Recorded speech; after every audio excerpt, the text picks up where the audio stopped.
BJP कार्यालय पे सुबह का दिनचर्या ये था कि मैं सुबह 6 बजे घर से निकलता था, पार्टी कार्यालय जाता था, ताला खुलता था, उसके बाद कुर्सी ठीक ठाक करके स्वयं झाड़ू लगाता था। झाड़ू उड़ू लगाने के बाद फिर मैं घर आता था और स्नान ध्यान करके पुनः कार्यालय चला जाता था देर रात्रि तक। कभी कभी तो ऐसा होता था कि किसी परीक्षा के कारण या किसी बीमारी के कारण किसी को हॉस्पिटल ही आना हो, परीक्षा के कारण विद्यालय आना हो, तो जो कार्यकर्ता होते थे वो मुझे फोन करते थे कि भाई मेरी लड़की आ रही है, चाहे लड़का आ रहा है, रात्रि में यहीं कार्यालय पे विश्राम करेंगे। तो वो फोन 11 बजे भी रात्रि में आ जाए, चाहे 12 बजे आ जाए, तो मैं बिना आलस्य किए मैं स्वयं जाता था। उस समय भी ताला खोलता था, उनको पूरी व्यवस्था बना के, और फिर मैं घर आता था।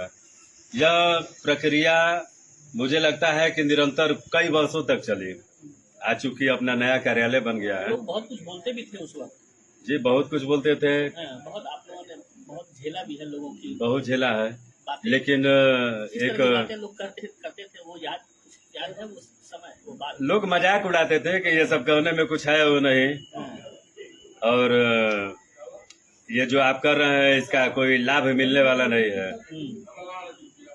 तो चूंकि आदमी हर विषय को नजरअंदाज करता था, मन में कार्यकर्ता का भाव था, तो कार्यकर्ता के भाव के नाते चूंकि संघ का मैं स्वयंसेवक हूँ और संघ में स्वयं की प्रेरणा से काम करने वाला ही स्वयंसेवक होता है, इस भावना के साथ निरंतर चाहे कोई भी काम रहा हो, झाड़ू लगाना हो, कार्यालय बंद करना हो, खोलना हो, मंच का संचालन करना हो, माने किसी भी क्षेत्र में अगर लगाया जाए संगठन के द्वारा तो बखूबी उसका निर्वहन होता था।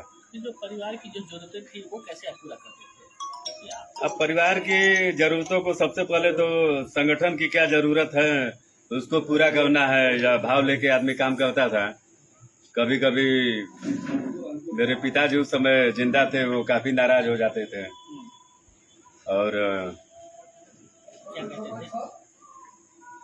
अब क्या कहा जाए, वो एक अभिभावक के नाते